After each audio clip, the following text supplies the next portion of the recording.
Okay, I'm here at the Marion Cemetery. This is the view from the left corner. They've got a circle of plants all around the edge.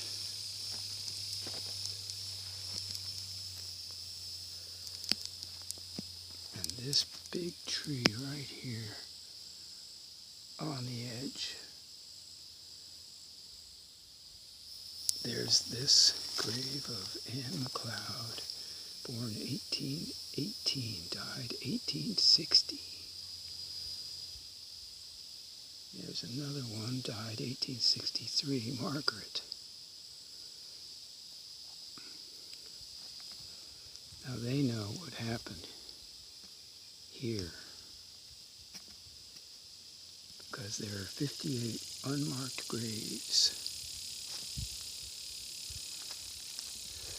And back along this side, way back there, is a group of 7 nested trees rising up.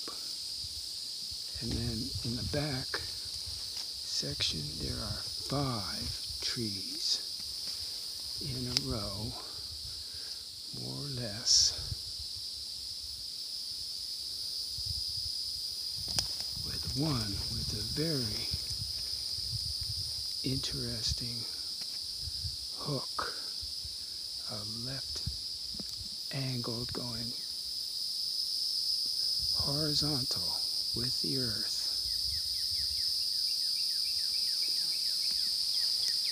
The graves with the white markers are the unmarked graves of the slaves, 58 in total. And this is the gravesite area of the Marions. The station and the name is derived. There are also Reynolds.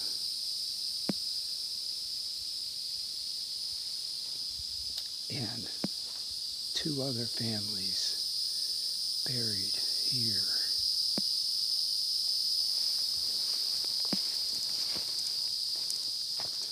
I'm going to head back towards the front,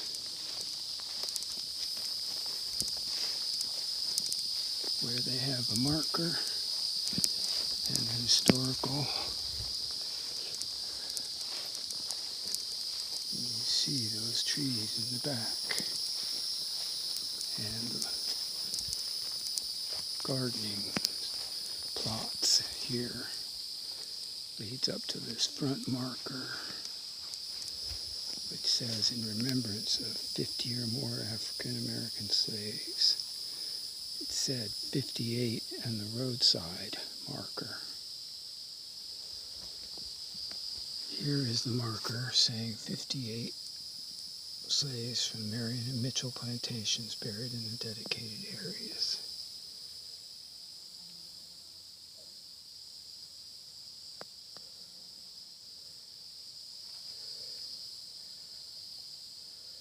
Jones plot, Marion plot.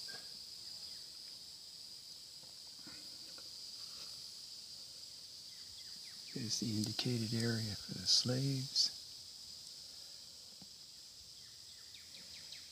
There's the McLeod plot and the Marion plot.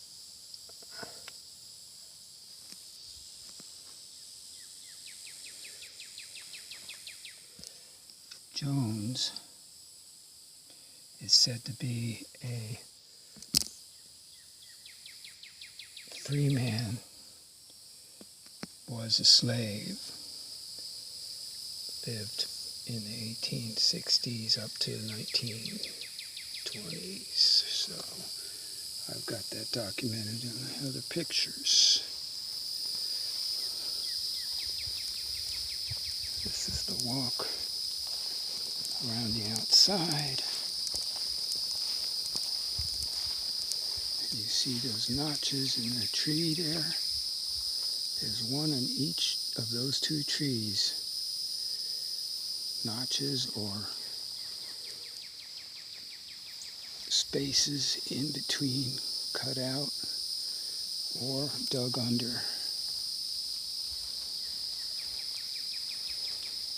And there's the John Jones plot.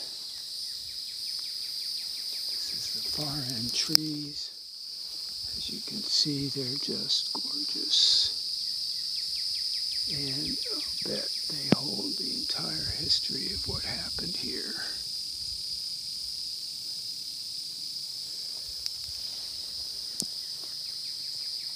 The story of the slaves being brought in by train or wagon from South Carolina and delivered to Marion Station and other stations in this county.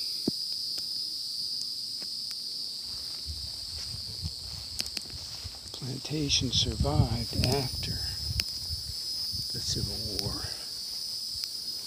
This is the far end fifth tree on the right end. Look at that. Why there's a garbage can underneath this tree is interesting and curious. And there's the L-shaped or hooked tree at the back. I wonder how old every one of these trees is. We come around and you see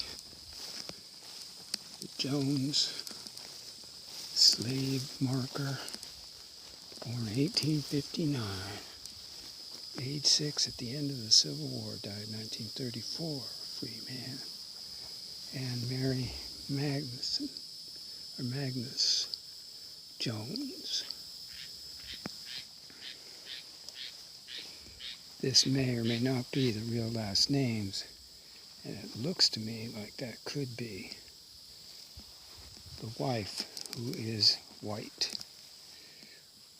or the mother. I don't know because the marker is too hard to read.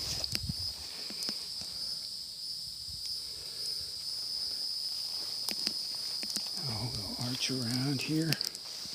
This is going back towards the marker. And these three trees at the front, this one and these other two. And then back here,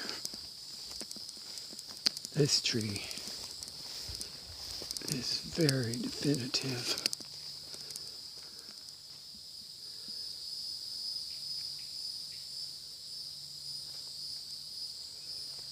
It has been shaved in spots. That is, cut, limbs cut very directly, and markers, or there's the time frame history of this tree. That's spectacular. And another smaller one inside here.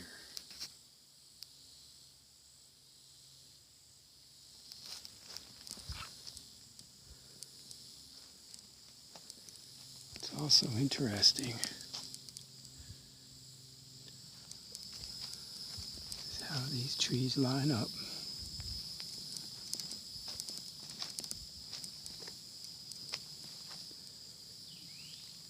There's one with two beyond it in between, with this one in between. This is one incredible tree.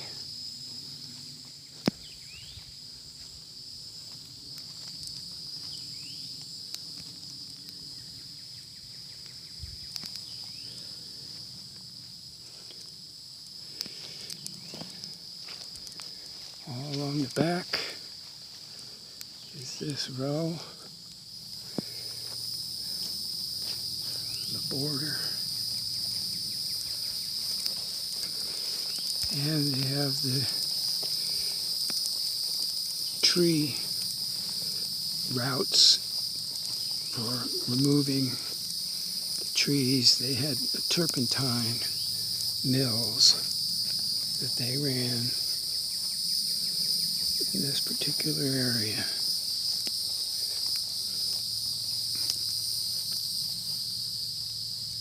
Here's the two trees with a hole in the middle directly to the front center tree near the entrance. Coming up to this tree with another one of these elbows, which is now falling apart or was dismantled or broken up a long time ago, probably to build these graves, of which I'm now standing on the 4 back end markers.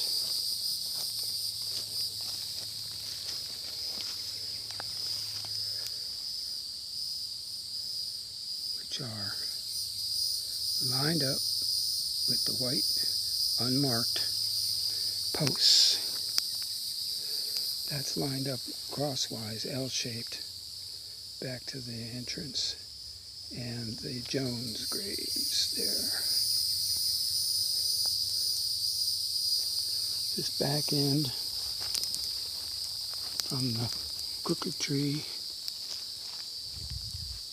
to these other 1, 2, 3, 4, 5, 6, 7, 8, if we call that an arched row, in this end to the back side. This tree is unique. These trees, everything here has a strong sense of evocation.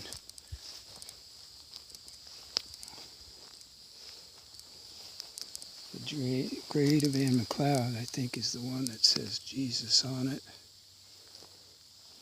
I imagine that this project, which was done by one of the plantation family member descendants, has resurrected this grave site and location because partially the guilt of what was done with the slaves and the people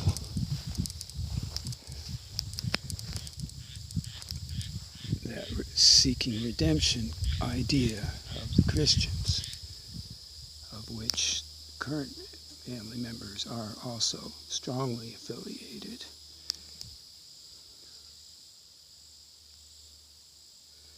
This is here now the back end, another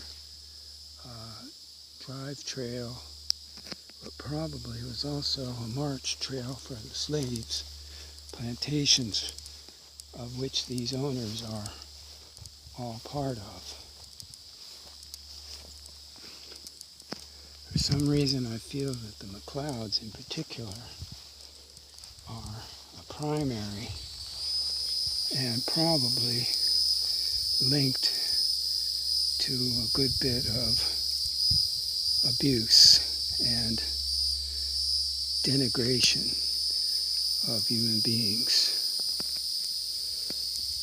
However, we don't have any knowledge as yet of hangings or whippings, which was in fact quite commonplace.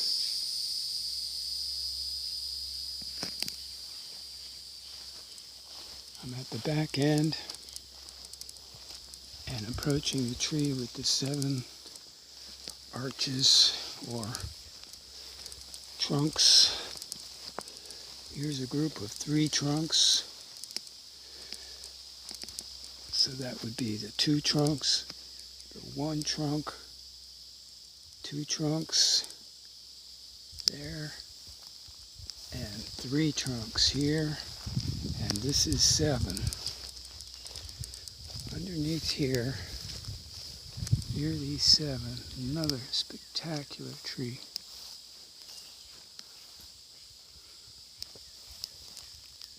The oaks can tell the tale. I saw no markings on these oaks, just the fact that there are 7. that must have been here as long as 200 years. Underneath, you see this area seems slightly circled and dented, and this one here also. Now this could be just marks from them cutting grass, and tire marks or whatever. However, going back over this way to the far end now, there's the tall oak that I started with. And this oak here, I'd say we'd call it a line of 7 oaks myself, but I see that could be possible. And this group of 7 notches and what you call tree trunk marks, if you will, goes back to where we started from. And along this path, you can see the 3. It's actually a circle, isn't it? 1, 2, 3, 4, 5, 6, 7, could be. If you group the 3 trees together, that would make the 7th. Right there, that's 7. Now, here the ground goes down some in this area. All along here, there's indentations. This one in particular.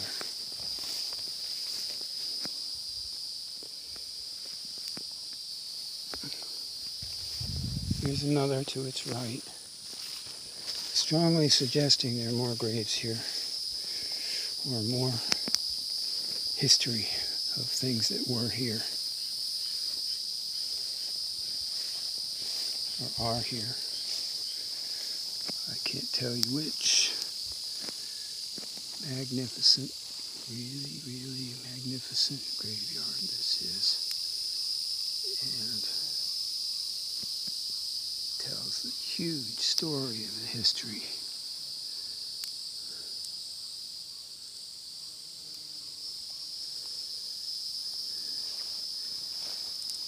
Marion Station.